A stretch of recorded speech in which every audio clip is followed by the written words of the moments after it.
Kondisinya awal tadi sebenarnya kecepatan nggak terlalu kencang juga karena kita udah mau keluar exit tol kan. Terus tadi kecepatan kurang lebih 60. Tapi sebenarnya mau Menggo itu udah dikurangi kecepatan juga. Nah itu remnya itu udah katanya udah kok ngeslong kayak gitu kan, nggak bisa di. Oh, remnya belum? Remnya belum. Supir sempat ngomong seperti itu? Ya sempat. Sempat panik atau gimana? Nggak panik, driver nggak panik juga. Terus sudah kecepatan sudah dikurangi, transmisinya juga giginya juga udah dikurangi, rem udah main juga, remnya nggak. Sebelum bus kecelakaan tewaskan 4 orang di tol Pemalang, sopir bilang remnya los.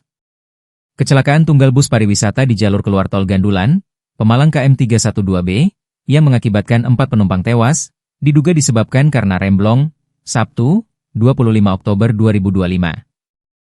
Dugaan itu diungkapkan oleh salah satu penumpang selamat, Rian, 35,